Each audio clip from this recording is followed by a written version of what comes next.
네, 오늘 여러분들과 함께 살피는 내용 10계명 주기도문 가운데에 그 두 번째 강구. 첫 번째는 하나님 그분의 이름, 우리의 기도를 받으시는 그분에 대한 내용이었죠. 하늘에 계신 우리 아버지여라고 하는 부분을 살폈고요. 지난주에는 저희가 첫 번째 것을 살폈습니다. 하나님의 이름이 거룩히 여김을 받으시오며, 그리고 오늘은 두 번째인 나라의 임하옵시며 라고 하는 이 내용에 대해서 살피고자 합니다. 그 질문과 그리고 대답을 한번 읽어 드리겠습니다. 두 번째 강구의 의미는 무엇입니까? 나라의 임하옵시며 라는 말의 뜻은 하나님께 더욱더 순종할 수 있도록 말씀과 성령으로 우리를 다스려 달라는 것입니다. 그리고 하나님의 교회를 보존케 하며 부흥하게 해 주시기를 간구하는 것입니다. 또한 하나님께 대항하는 사탄의 모든 세력과 하나님의 말씀을 거역하는 모든 음모를 분쇄시켜 달라는 것입니다. 하나님의 나라가 온전히 완성되어 하나님께서 만유의 주가 되실 때까지 그렇게 해 달라는 것입니다. 이러한 내용에 대해서 저희가 좀 더 쉽게 그리고 이해할 수 있는 그러한 내용으로 살펴보도록 하겠습니다. 지난 시간 우리는 하늘에 계신 우리의 아버지께서 자기의 이름을 위하여 일하신다는 것을 배웠지요. 그리고 그것이 무엇을 의미하는가? 하나님께서 하나님의 이름을 위하여 일하신다 할 때 실제적으로 그 유익을 누리는 것은 우리라고 했습니다. 우리들. 그래서 하나님께서 그렇게 하나님의 명예, 하나님의 이름이 실추되지 않도록 그리고 영광 받으시도록 하나님께서 일하실 때에 그 결과는 우리의 구원과 죄사함으로 나타난다, 이렇게 이야기를 했습니다. 그러니까 하나님께서 일하시지 아니하시면, 하나님의 이름의 명예를 위하여 그리고 그 이름을 위하여 일하지 아니하시면 실제로 우리는 죄사함과 구원에 이르지 못한다, 이렇게 이야기할 수도 있죠. 또 더 나아가서 우리의 생각과 말과 행동을 성령님께 맡기는 이러한 놀라운 일들이 하나님의 일하심의 결과로 나타난다라는 것입니다. 하나님께서 일하신다라고 하실 때에, 하나님의 이름을 위하여 일하신다고 할 때에 우리 각자 성도들의 삶, 특별히 마음과 몸과 영혼에 이르기까지, 또 말과 행동에 이르기까지, 생각에 이르기까지 우리를 주장하여 주신다는 이러한 의미를 담고 있는 것입니다. 그래서 하나님의 이름을 위하여 하나님의 일하심이 우리의 삶 가운데도 나타나게 된다는 것이죠. 그래서 여러분들이 일하는 것, 여러분들이 생각하는 것, 여러분이 말하는 것을 통해서 사람들이 무엇을 느끼는가? 하나님이 저런 분이시구나. 하나님의 명예를 느끼게 되고, 또 하나님의 이름을 높이게 되고, 그분께 영광 올리게 되는 이러한 일들이 있게 될 것이라는 것입니다. 오늘 두 번째는 하나님의 나라에 관한 문제입니다. 나라에 임하옵시며, 하나님의 나라여 임하여 주십시오 라는 그러한 강구지 않습니까? 이 강구가 도대체 무엇을 의미하는가? 이 주기도문에서 나라라고 할 때 이 나라는 어떤 의미일까요? 우리가 이야기하는 지금 현대의 국가의 개념일까? 조금 다릅니다. 왕이 다스리시는 왕국이라는 의미를 더 많이 갖고 있어요. 왕국. 사실 지금 대통령이 다스리는 국가와 왕이 다스리는 왕국에서의 가장 큰 차이점은 바로 주권에 있습니다. 주권. 하나님 나라 혹은 천국은 실제로 마태복음에 굉장히 중요한 주제예요. 왜 이것을 어떻게 할 수 있냐면, 예수님께서 처음 말씀하신, 선포하신 내용이 무엇이죠? 회개하라, 천국이 가까웠느니라 라고 이렇게 말씀하셨거든요. 그리고 성경 안에도 하나님 나라, 하나님의 이 왕국에 대한 이야기, 이것들이 굉장히 많이 담겨져 있어요. 그래서 많은 비유로도 가르치시고, 그냥 실제적인 가르침을 통해서 천국에 대해서 말씀하셨고요. 죽음 전에도 가르치셨고, 죽음 후에도, 부활 이후에도 가르치셨고, 또 사도 바울이나 또 다른 사도들도 이러한 하나님의 나라를 적극적으로, 그리고 정말 중요성을 강조하면서 가르쳤던 것을 알 수가 있습니다. 이때 이 나라, 특별히 성경이 말하는 이 왕국의 의미가 지금 현대 우리가 생각하는 국가의 의미와 어떤 부분이 다른가? 국가의 구성 요소는 일반적으로 주권, 영토, 그리고 국민이죠. 그렇습니다. 예를 들어서 우리나라를 예로 들면 주권은 누구에게 있습니까? 네, 백성들에게 있죠. 국민에게 있어요. 그리고 영토는 우리가 살고 있는 이 땅 한반도, 그리고 국민은 대한민국의 시민권을 가지고 있는 사람들이에요. 그가 어떻게 생겼느냐, 또 어느 나라에서 왔느냐, 이게 중요한 것이 아니고 그에게 대한민국의 시민권이 있느냐, 이것이 중요하죠. 그래서 귀화를 해서 우리나라 사람이 됐다? 예, 우리는 그를 대한민국 사람이라고 인정해요. 이게 시민권이 있는 사람들, 그들을 국민이다, 이렇게 이야기할 수 있는 거죠. 그런 점에서 하나님의 나라, 이 하나님의 왕국 역시 이 세 가지의 관점에서 볼 수 있는데, 영토는 어디냐? 하나님께서 다스리시는 모든 곳이 영토이다, 이렇게 말할 수 있습니다. 하나님의 통치의 영역, 하나님의 통치, 다스리심이 미치는 그 모든 곳이 하나님 나라의 영토다, 이렇게 말할 수 있어요. 또 국민은 누구냐? 하나님께서 선택하신 사람들, 하나님께로부터 이 하나님 나라의 시민권을 받은 사람들, 그들이 바로 하나님 나라의 시민이라고 말할 수 있죠. 중요한 것은 주권에 있습니다. 하나님 나라, 즉 하나님 왕국의 주권은 왕에게 있다는 사실, 이게 굉장히 차이점이죠. 현대 국가에서는 국민에게 주권이 있습니다 말하지만, 이 성경이 말하고 있는, 그리고 왕국이라고 표현하고 있는 하나님 나라의 주권은 하나님께 있다는 거예요. 이게 굉장히 다른 거예요. 이 부분을 인정하지 못하면 사실 하나님 나라를 완전히 이해할 수 없습니다. 아니, 우리에게, 이 나라만 봐도 우리에게 주권이 있는데 왜 하나님 나라는 주권이 하나님에게 있습니까? 이렇게 따져 물으면, 그러면 대답할 말이 없어요. 사실 신앙적으로는 대답 가능하죠. 하나님이 우리를 만드셨고, 하나님이 우리를 택해서 왕국을 삼으셨고, 하나님이 다스리시니 그분의 주권이, 그리고 우리 인간의 지혜나 혹은 또 이 모든 성품을 따져보아도 하나님 그분의 완전하심을 따를 수 없고, 그리고 그분의 영원 무궁 불변하심을 우리가 따를 수 없으며, 그분의 전지전능하심을 우리는 결코 따를 수 없으니, 이러한 분이 우리의 왕이 되어주시고 모든 주권을 그분이 가지신 것이 맞다, 우리는 이렇게 이야기하지 않습니까? 그러나 세상의 생각을 가지고 있는 사람들은 주권이 하나님께 있습니다 라는 이 말을 이해할 수 없겠지요. 어찌되었거나 하나님의 나라, 하나님이 왕이 되어 통치하시는 나라는 그 주권이 왕에게, 그리스도에게 있다라는 사실입니다. 이 점을 우리가 오해하거나 혹은 부정을 해서는 하나님 나라를 이해할 수가 없습니다. 왕국에서 왕의 역할은 매우 중요하죠. 왕정시대만 생각해 보십시오. 우리나라 조선시대 이전의 왕정시대를 생각해 보셔도 되고, 영국이나 기타 등등, 프랑스 등 왕을 가지고 있었던 나라를 생각해 보십시오. 짐은 곧 국간이라 이런 이야기 하지 않습니까? 그래서 왕의 말이면 모든 것이, 심지어는 왕이 직접 하달하지 않아도 편지에다가 써서 서신을 전달할 때에도 모두가 엎드려야 하는 이런 상황들. 그러니까 왕이 모든 주권을 가지고 있는 그러한 정치 형태를 우리가 볼 수 있죠. 그리고 그 정치 형태는 사실은 하나님 나라에 그대로 적용되어지는 것을 알 수가 있습니다. 그런 점에서 왕의 역할은 매우 중요하죠. 왕이 백성들을 마땅히 다스릴 뿐만 아니라 사랑하고 그들을 보호해야 되는데, 그저 자기 배만 불리는 그런 왕이 있다?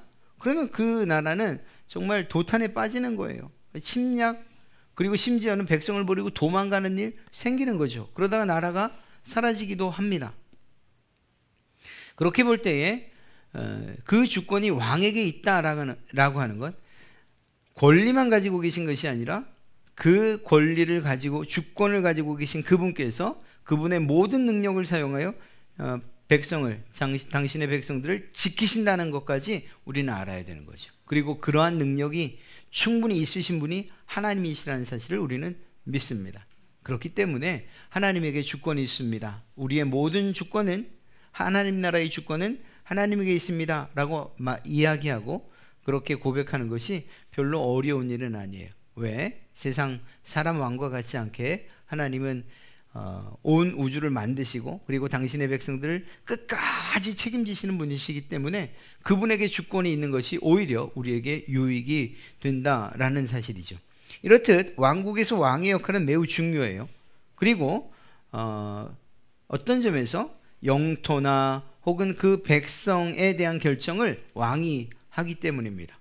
그런 점에서 하나님 나라에서 이 왕 역시, 왕이 되신 그리스도 역시 가장 중요한 분이심을 알 수가 있습니다.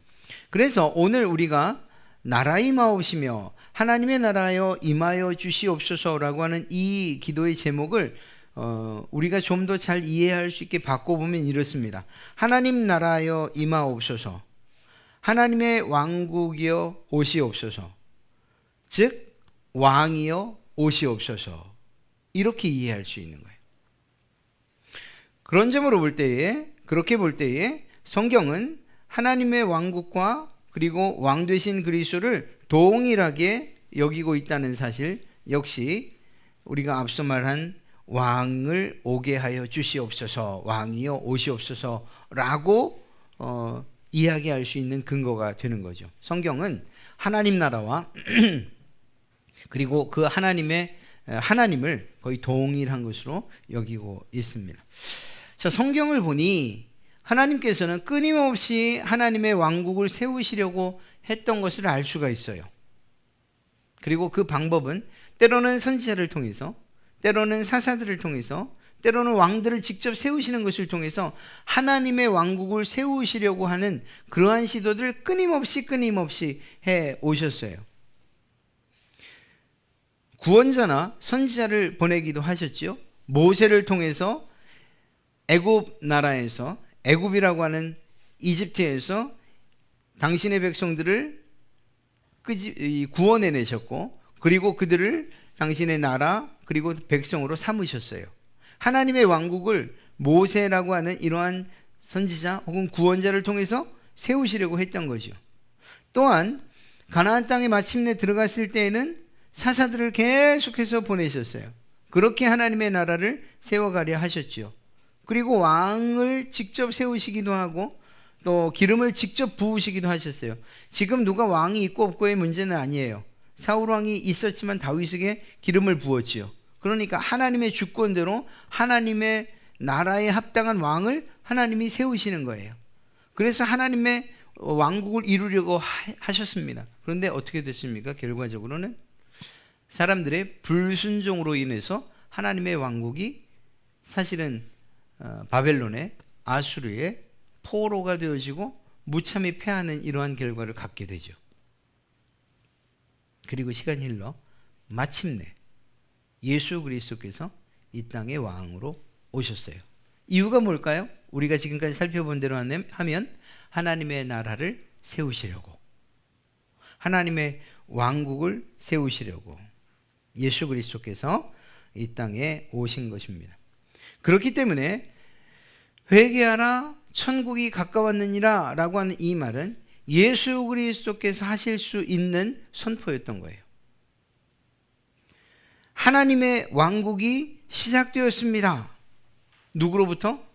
예수 그리스도께서 오심으로 말미암아. 누가 왕이신가? 예수 그리스도가 왕이시다. 이것이 어디에서 가장 잘 표현되고 있습니까? 예수님께서 예루살렘에 입성하실 때 그 사람들의 입장에서는 야, 드디어 우리 이스라엘을 로마로부터 해방시켜줄 왕이 왔다라는 의미로 종려나무 가지를 흔들고 겉옷을 깔면서 호산나를 외쳤지만, 실제로 예수님께서는 이 땅에 하나님 나라의, 하나님 왕국의 왕으로 오신 것이죠. 네, 그렇습니다. 인간들의 관점과 그리고 사람들의 기대와는 전혀 달랐으나, 그러나 그 모습, 이 예루살렘에서의 입성은 하나님 예수 그리스도께서 하나님 나라의 왕으로 오셨다는 사실을 분명하고 그리고 확실하게 보여주는 그러한 사건이라고 이야기할 수 있는 것입니다.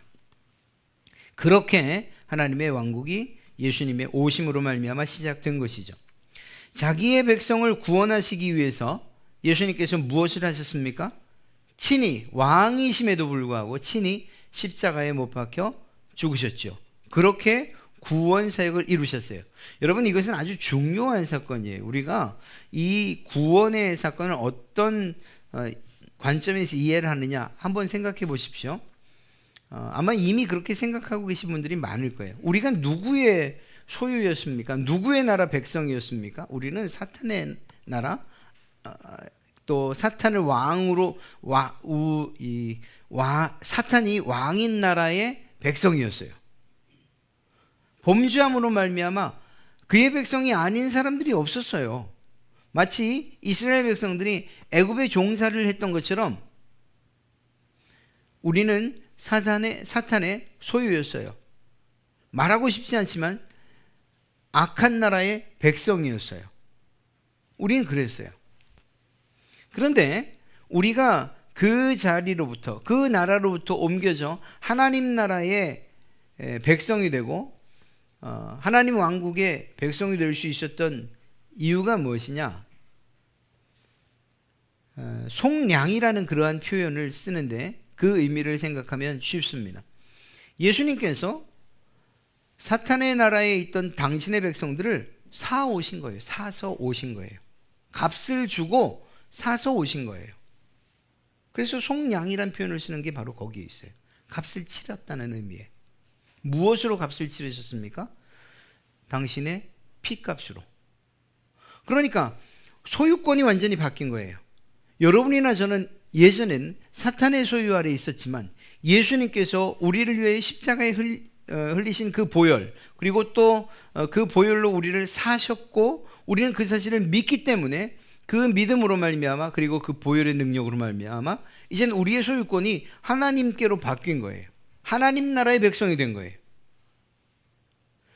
비록 우리가 이 세상에 살고 있지만 여전히 사탄의 권세 아래 살고 있고 악한 자들, 세상 권세 아래 살고 있지만 그러나 우리의 소유는 하나님이시라는 것이죠. 앞서 말씀드렸던 백성이, 진정한 백성이 누구냐 물을 때에 그냥 어느 땅에 살고 있느냐의 문제가 아니에요. 시민권이 어느 나라의 것이냐, 어느 나라의 시민권을 가지고 있는가, 이것이 그 사람의 나라, 그가 속한 나라를 규정해 주는 아주 중요한 것이라고 말씀드렸죠. 여러분이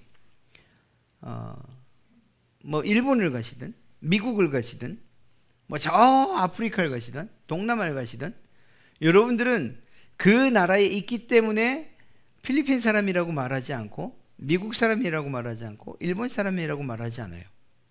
왜냐하면 우리의 시민권이 대한민국에 소속되어 있기 때문에 우리가 어떤 땅에 가 살든지 간에 우리는 대한민국 사람이에요. 똑같은 원리가 여기에도 적용되어집니다.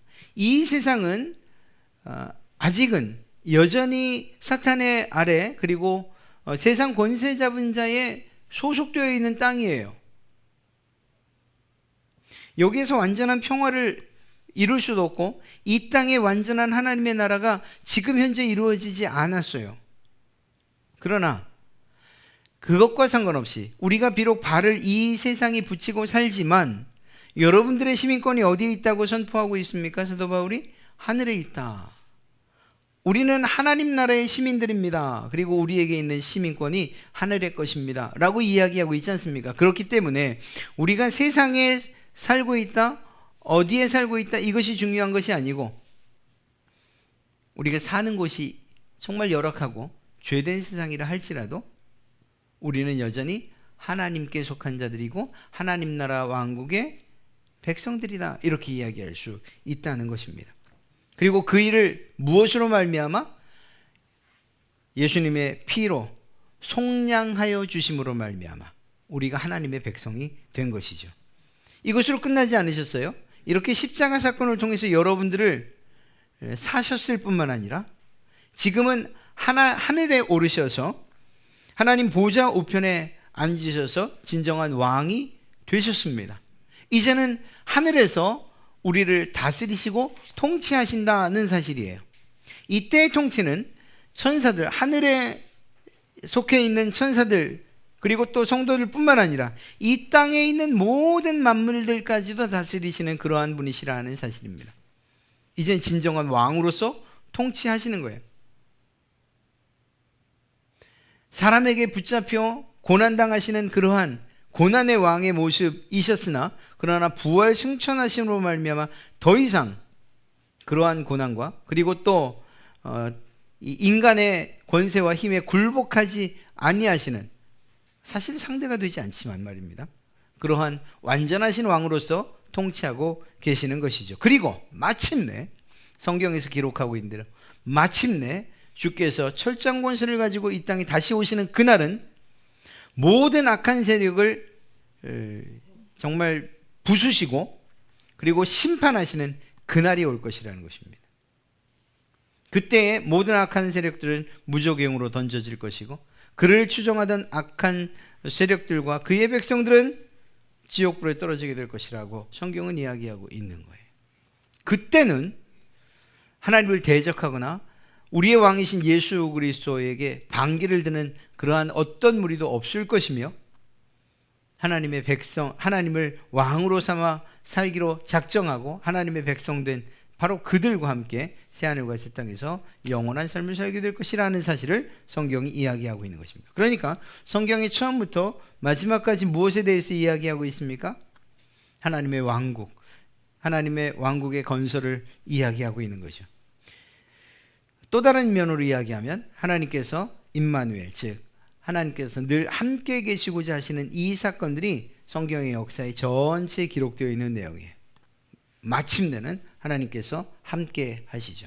마침내는 완전한 통치를 하시죠. 하나님의 왕국이 완성되어진다는 그런 의미입니다. 자, 문제는 지금 현재는 그분이 다스리시는 곳과 다스림을 받는 우리가 있는 곳이 다르다는 거예요. 장소적으로. 장소적으로 사실은 달라요. 이때에 우리의 왕 되신 하나님은 과연 당신의 백성들인 우리를, 여러분을 어떻게 다스리시는가 하는 것이죠.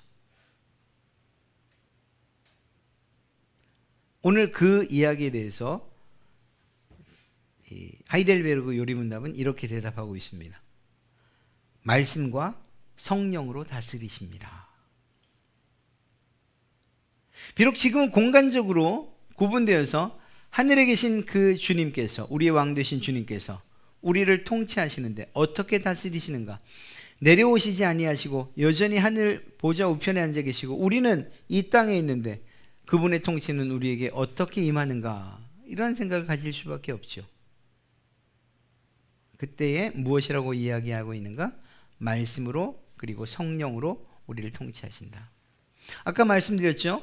어떤 왕의 조서나 혹은 편지 가지고 와서 쫙 펴면 백성들이 혹은 또 관리들이 그 아래 무릎을 꿇듯이, 비록 글로 쓰여진 것이지만 그것이 곧 왕의 명령, 왕의 하다라는 내용이라는 것 아닙니까? 왕과 똑같은 그러한 의미를 갖는 것이죠. 왕의 통치가 그 편지 한 장에 담겨져 있는 것이죠. 우리에게 이러한 편지 그리고 왕의 명령서가 이미 우리의 손에 있지 않습니까? 말씀. 그러니까 비록 주님께서 지금은 아직까지는 우리와 대면하여 우리를 다스리시지 않는다 할지라도 우리는 이미 왕의 명령과 왕께서 원하시는 바가 무엇인지를 알고 있기 때문에 그 왕의 백성으로서의 삶을 성실하고 충실하게 살아갈 수 있어요. 무엇을 기초로 해서? 말씀을 기초로 해서. 또 한 가지는 이 말씀, 즉 하나님의 명령과 말씀들이 잘 이해되지 않아요? 걱정하지 마십시오. 그것을 깨닫게 하시는 성령님을 함께 우리에게 보내주셔서 우리를 다스리고 계시기 때문에 때로는 이해되지 않는 것들, 때로는 정말 힘들고 어려운 그러한 순간순간마다 하나님의 통치는 성령님을 통해서 계속 이루어지고 있는 거죠. 말씀을 깨닫게 하시는 것뿐만 아니라 마치 어려움을 당한 자국민을 돕는 그 나라의 대사들이나 혹은 특별히 파견된 어떤 정부 요원들에 의해서 보호를 받는 것처럼, 예를 들어 어떤 나라의 지진이나 또는 자연재해나 전쟁이 있을 때 국가가 무엇을 합니까? 그들을 구원하기 위해서 비행기를 보낸다든가 그들을 정말 데려올 수 없는 상황이면 이웃 나라로 피하게 한다든가 이런 도움들을 실제로 주지 않습니까? 똑같은 거죠. 또 여러분들이 여행을 하다가 문제가 생기면 대사관을 찾아가서, 한국 대사관을 찾아가서 내가 대한민국 사람인데 지금 이러한 상황을 만났어요. 어떻게 하면 좋습니까? 도움을 받고 그리고 조언을 구하지 않습니까? 우리가 비록 이 세상에 살지만 그 이유 때문에 어려운 일을 만날 수 있고 힘든 일을 만날 수 있죠.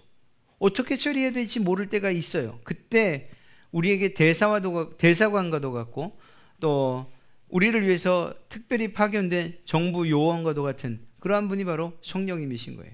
이 세상 가운데에서 여러분을 도우시고 지키시고 보호하시는 거예요. 세상 사람들은, 세상 정부는 이 보호에 실패할 수 있어요.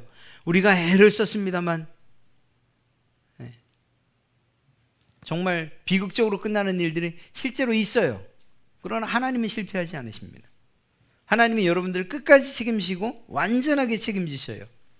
누가 일하시기 때문에? 성령 하나님께서 일하시기 때문에. 성령 하나님께서 하나님의 통치를 대신하여 여러분들을 지키시고 보호하시기 때문에. 왕이 자기의 백성들을 책임지고 잘 살게 하고 평안하게 하고 그들을 향해서 쳐들어오는 대적들을 물리치고 그리고 다른 여러 이웃 나라보다 더 부강한 나라가 되게 이 왕이 책임지고 하는 것처럼, 비록 떨어져 있는 그러한 백성이라 할지라도 하나님께서 말씀으로 예수 그리스도께서 성령님을 통해서 우리를 다스리시고 통치하시고 보호하시고 지키신다는 것이죠. 그러니까 우리는 여전히 하나님의 통치 아래 있는 사람들이라는 사실이에요. 그래서 실제로 가장 마지막에 기록했지만 지금 미리 말씀드리면, 이러한 하나님의 나라 그리고 하나님의 왕국을 어떻게 이해를 하기도 했는가 하면 하나님의 통치로 이야기하기도 했습니다. 하나님의 통치, 하나님의 다스리심. 하나님께서 저를 다스려 주십시오 라고 하는 이러한 말로 이해하기도 했다는 거예요. 틀리진 않습니다. 그러나 단지 그것이 정말 통치로만 생각된다면 통치의 영역, 이 영토에 해당하는 이러한 영역에 대한 이해가 좀 모자랄 수 있어요. 그러면 내가 지금 서 있는 이 땅이 중요한 것이 아니고 하나님의 통치가 중요한 것이구나 라는, 이렇게 어떤 한편으로 치우칠 수 있지 않습니까? 그렇지 않죠? 우리가 있는 이 땅도 하나님의 통치의 영역이라는 사실들을 생각한다면 우리가 서 있는 지역이나 혹은 교회나 가정, 이것도 매우 중요한 거죠. 단순히 하나님이 다스리시는 그러한 통치력만 생각하지 않고 오히려 그것들이 영향을 미치는 이러한 지역도, 공간도 우리가 생각할 수 있다면 우리는 결코 틀리지 않을 것입니다. 자, 중요한 것은 이러한 말씀과 성령에 의한 하나님의 통치, 예수 그리스도의 통치가 실제로 명령되어지고 선포되어지는 것이 어디냐? 바로 교회라는 거예요. 이게 정말 놀라운 것입니다. 교회의 존재의 이유가 무엇이냐? 하나님의 통치가 구현되고 실현되어지고 그리고 하나님의 명령이 하달되어지고 그리고 선포되어지는 것이라는 것이죠. 물론 이것을 좀 더 축소해서 소극적으로 생각한다면, 아니 어떻게 교회만 그렇겠습니까? 그냥 내가 있는 곳에서도 하나님의 말씀을 읽고 성령께서 역사하시면 그것이 또 하나님의 이 통치의 영역이 되는 거죠. 예, 그렇습니다. 그러나 이 교회를 우리가 건물 혹은 어떤 이 공동체로만 생각하기 때문에 그런 생각을 하죠. 교회는 여러분 각자가 교회거든요. 여러분들이 교회예요. 성령님이 거하시는 거룩한 전인 줄 알지 못하느냐? 에클레시아, 세상으로부터 구원받은 사람들, 그들이 바로 교회, 바로 여러분들이 교회예요. 그렇다고 본다면 우리가 공동체로서의 교회도 중요하고 여러분 각자가 하나님의 말씀과 성령의 통치를 받는 일 역시 중요한 거죠. 그런데 공동체로서의 교회를 생각할 때에 우리에게 주어진 과제가 있어요. 물론 개개인에게도 적용될 수 있지만 말입니다. 무엇인가 하면, 첫째는 교회는 전투하는 곳이다 라는 이 사실을 우리로 하여금 깨닫게 해줍니다. 교회는 마치 이런 거예요. 전쟁이 막 벌어지고 있지 않습니까? 후방에서 싸우는 사람들도 있어요. 물자를 지원하고 후원하고. 참 이 뭐 군대 얘기만 나오면 제가 이게 좀 작아져가지고 작아서 군대를 못 가가지고 방위를 했더니 그래도 제가 뭐 굳이 그냥 뭐 그래도 썰을 푼다면 어찌됐거나 81mm 박격포를 했는데요. 중화기 중대를 하다 보니까 특별한 게 하나 있었어요. 그게 뭔가 하면 앞에 나가서 싸우는 이들도 있고 뒤에서 포사격을 해주는 이들도 있어요. 우리 장로님이 잘 아실 거예요. 후방에서 쏴주는 이러한 포 그리고 뭐 이런 지원 부대 역할, 또 해안에서 함포에서 쏘는 이러한 지원들, 이게 사실 앞서 나가서 싸우는 사람들보다 더 중요할 때도 있거든요. 그러나 또 한편으로 생각하면 아니 그래도 그렇지 최전방에서 목숨 걸고 싸우는 사람들이 더 힘들지 않겠어? 뭐 이건 뭐 보기 따라서 다르니까. 그런데 그 최전방에 누가 있느냐? 무엇이 세워져 있느냐? 바로 교회가 세워져 있다는 거예요. 교회는 사탄과의 전투에서 가장 최전방에서 정말 그리스도의 군사들을 때로는 훈련하고 때로는 쉬게 하고 때로는 그들에게 힘과 용기를 줘서 다시 나가 싸우게 하고 하는 이러한 역할을 교회가 담당하고 있는 것입니다. 그리고 그 교회를 통해서 하나님은 하나님의 통치의 영역을 점점점 확장시켜 가신다니까요. 그런 점에서 교회는 전투하는 교회예요. 마귀와 사탄 그리고 모든 악한 것들과의 전투는 계속되어질 것입니다. 그리스도께서 완전히 승리하시는 그날까지. 그리고 그런 점에서 교회는 언제나 전투하고 싸우는 교회예요. 아이고 성도들끼리 싸우는 그 싸움 말고요. 그런 일들은 최악이에요. 최악. 그래서는 안 되고요. 그게 아니라 세상과 사탄과 악한 자들의 생각과 사상과 그리고 우리를 거룩하게 살지 못하게 하는 그러한 버려야 할 악한 습관들과 계속해서 싸우는 곳, 그것이 바로 교회인 거예요. 그리고 그 최전선에 교회가 있고 그 교회를 통해서 우리는 힘을 공급받고 훈련을 하고 그리고 무기를 공급받고 자기의 전열을 이 장비를 재정비하고 전열을 갖추고 하는 이런 일들이 교회 안에서 이루어지는 거죠. 그러니까 교회는 하나님의 통치가 그리고 적극적인 통치가 이루어져야 되는 곳인 것입니다. 또 한 가지는 이러한 사실, 즉 다시 말해서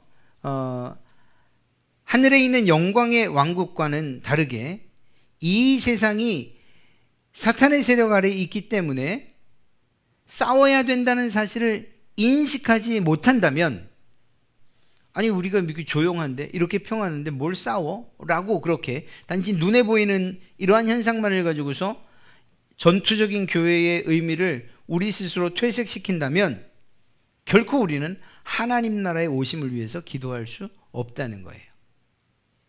하나님 나라가 왜 오기를 기다리십니까? 완성되어질 날을 고대하며 기다리는 이유가 무엇입니까? 아직 완전하지 않기 때문에, 우리가 언제든지 공격받을 수 있고 위협받을 수 있기 때문에, 아직 평화의 시대가, 완전한 평화의 시대가 오지 않았기 때문에 하나님 이러한 불안하고 그리고 두려운 시대가 속히 지나가고 악의 세력들이 그리고 사탄의 무리가 완전한 패배를 맛보고 하나님께서 예수 그리스도께서 완전한 승리를 쟁취하시는 그날이 속히 오기를 원합니다. 그래서 하나님의 나라가 임하시오며 하나님 나라가 임하여 주십시오라고 기도하는 거예요. 그런 의미에서 두 번째 이 기도는 죄와 사탄의 나라의 멸망을 위한 기도다, 이렇게도 틀리지 않은 것입니다. 하나님, 악한 사탄의 나라가 멸망하고 하나님의 나라가 속히 와 주십시오, 이렇게 간구하는 것이기 때문이죠. 이러한 영적 전쟁은 결코 쉽지 않습니다. 그래서 성령님의 도우심이 절대적으로 필요한 것이죠. 한 가지 더 말씀드린다면 이 두 번째 간구를 통해서 우리는 하나님 나라의 왕국의 완성을 위해서 기도해야 됩니다. 123문을 좀 이렇게 요약해서 말씀드리면, 하나님의 나라, 주님의 나라가 온전히 이루어져서 예수 그리스도께서 만유의 주가 되실 때까지 그리하옵소서. 하나님 우리를 통치하여 주시옵소서. 이러한 이야기죠. 즉 다시 말해서 하나님 나라는 단순하게 그저 오는 것으로만 끝나는 것이 아니고 확장되어져야 된다는 사실이에요. 이러한 확장과 완성은 결국은 복음 전도를 통해서 이루어진다는 사실이죠. 여기에서 하나님 나라의 백성들, 바로 여러분과 제가 해야 될 일들이 분명하게 드러나는 거예요. 하나님 나라가 오는 이 일을 위해서 기도하는 사람은 반드시 하나님 나라의 성장, 그 백성들의 성장과 그 나라의 확장을 위해서 기도해야 된다는 것입니다. 말씀을 듣고 자기뿐만 아니라 다른 사람들에게도 전파함으로 하나님 나라의 확장에 힘써야 된다는 것입니다. 여러분 오해하지 마십시오. 이것이 교회가 커져야 된다, 성장해야 된다는 의미는 결코 아니에요. 그것이 아니고 우리 교회 성도가 안 돼도 상관없어요. 아유, 저 멀리 나랑 일하는 직장에 있는 동료한테 이 말씀을 전하고 싶은데 이 사람 전화해서 남 좋은 일 시키는 것 같고 그런 생각하실 필요가 없어요. 제가 여러분들이 전도하는 사람들이 저희 교회 꼭 와야 됩니다 라고 말씀드린 적이 단 한 번도 없잖아요. 왜냐하면 교회는 유니온 처치예요. 하나의 교회, 하나의 교회. 이 세상에 있는 모든 하나님께서 인정하시는 올바른 교회는 하나예요, 하나. 유니버셜 처치라고도 하고요. 그렇습니다. 그렇기 때문에 어떤 지교회에, 이 지역마다 세워진 이 지교회에 성도가 더 늘어나느냐, 부흥을 하고 건축을 하느냐, 이런 것들에 우리가 얽매이는 순간 하나님 나라의 확장을 오해하고 그리고 잘못된 생각을 갖게 돼요. 그렇지 않습니다. 하나님 나라, 오늘 하나님 나라의 확장이라고 이야기하고 완성이라고 이야기할 때, 그리고 그것이 복음 전도를 통해서 이루어진다고 할 때에 그것은 어떤 한 교회가 성장하는 것, 이것과 상관없는 거예요. 이 생각에서 좀 자유로워지면 여러분들이 어떤 곳에 가시든지, 아이고 내가 지금 충청도에 왔는데 아이고 여기서 전도하면 우리 교회까지 어떻게 오나, 이런 생각하실 필요가 없는 거예요. 그건 중요한 것이 아니기 때문에. 물론 여러분들의 열심과 그리고 수고로운 전도는 결국 우리 교회에 열매를 맺게 되어 있어요. 이건 정말 확실합니다. 이미 여러분들께서 보고 계시잖아요. 얼마나 감사한지 알 수 없어요. 그런 점에서 볼 때에 하나님 나라의 확장에도 우리는 언제나 힘써야 된다는 사실. 한 가지 더, 아울러 하나님의 나라를 오게 하는 것은 나다, 내가 그렇게 한다, 이렇게 생각하지 않으셔야 됩니다. 하나님 나라여 속히 오시옵소서, 마치 줄다리기 하는 것처럼 우리가 막 하나님 나라를 막 끄집어 당기면 하나님 나라가 오는 것이냐, 그것이 아니라는 것입니다. 그러나 그렇다고 해서 궁극적으로 하나님의 주권하에 이 모든 승리의 날이 있다는 사실을 안다는 이유 때문에 그러면 내가 할 일이 없구나, 이렇게 생각해서는 안 된다는 거죠. 오히려 우리가 해야 될 일에 최선을 다해야 되는 거예요. 그래서 하나님께서 우리에게 주신 그 명령, 통치의 외적 수단이라고 할 수 있는 이런 말씀을 전하고, 교회가 성례를 신실하게 집행하고, 이웃들에게 빛과 소금의 역할을 감당하며 선행을 베풀고, 그리고 그들에게 회개의 메시지를 전하고 하는 이런 일들, 이것이 우리가 해야 되는 일들이에요. 하나님 나라의 백성으로서 책임과 의무를 다해야 하는 것이요. 하나님 나라의 백성으로서 권리만 누리길 원한다면 미성숙한 백성이죠. 아니, 사람 나라에도 권리가 있고 의무가 있지 않습니까? 누려야 될 권리만 주장해서는 안 되는 거죠. 해야 할 국민으로서의 의무를 성실하게 이행해야 그 권리도 누릴 수 있는 거죠. 하나님 나라도 그런 점에서는 마찬가지예요. 하나님께서 우리를 당신의 백성으로 삼으시고 자녀로 삼으시고 보호하시고 지키시고 인도하시고 복 주시고 은혜를 베푸시고, 이 얼마나 많은 권리들을 우리가 누리고 있습니까? 그런데 그런 것들을 누리기만 할 뿐 우리가 마땅히 하나님 나라의 왕국으로서, 왕국의 백성으로서 해야 할 일들을 등한시하거나 잊고 산다면 그건 진정한 백성, 왕을 위한 백성이라고 말할 수 없는 거겠죠. 그 어느 날 하나님께서 시민권, 납세 의무가 안 됐네요. 예를 들어서 이런 문제를 제기한다라고 할 때 시민이면서도 그러나 세상 사람들 같은 경우에 이러한 의무를 다하지 않는 경우엔 결국은 시민으로 살지만 그러나 억압된 그리고 이 구속된 어떤 장소에서 살 수밖에 없잖아요. 우리가 백성이라고 할 때 하나님 나라의 백성이요 하나님 왕국의 국민이라고 할 때에 우리에게 주어진 책임과 의무도 마땅히 해야 되는 것이며 그것이 무엇이냐? 오늘 말씀드린 것처럼 말씀을 전파하고 성례를 신실하게 이행하고 이웃들에게 선행을 베풀고 그리고 주의 복음을 전하며 회개 메시지 전하는 것 이것이라고 이야기할 수 있습니다. 사랑하는 성도 여러분, 하나님 나라가 임하여 주십시오. 첫째는 완성된 하나님의 나라가 임하기를 우리는 간절히 구해야죠. 그렇게 구하다 보면 이 땅에서의 이 전투적인 삶 그리고 피곤하고 고단한 삶 사람으로부터 위로받기 힘든 이 세상 이제는 이 세상이 하나님 나라의 완전한 나라로 완전한 다스림을 받는 나라로 변화되기 원합니다. 주여 속히 오시옵소서. 이렇게 그래서 마라나타라고 기도할 수 있는 것이겠죠. 또 한편으로는 우리가 있는 그곳마다 하나님의 나라가 이루어지도록 여러분을 통치하는 분이 여러분이 아니라 하나님 그분이도록 우리를 맡겨드리는 그래서 여러분이 계신 그곳이 하나님 나라 여러분이 계신 그곳이 어떤 곳이든지 또 혹은 또 여러분들과 함께하는 그 사람들이 하나님 나라의 이 유익을 그리고 그 복을 함께 누릴 수 있도록 이렇게 하는 일들이 이 기도에 담겨 있는 것이라 할 수 있습니다. 우리 이거 사실 주기도문 하다 보면 오늘도 그럴 거예요.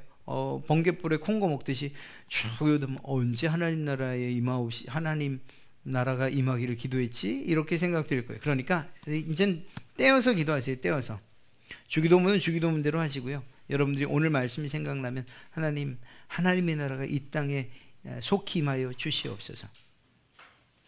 지난주 같으면 하나님의 이름이 거룩히 여김을 받을 수 있도록 주여 제가 살기 원합니다. 하나님의 명예가 실추되지 않도록 주여 역사하여 주시오. 이렇게 좀 구분해서 여러분의 기도에 이러한 기도를 담으시면 그러면 충분하지 않을까 이러한 생각을 해봅니다.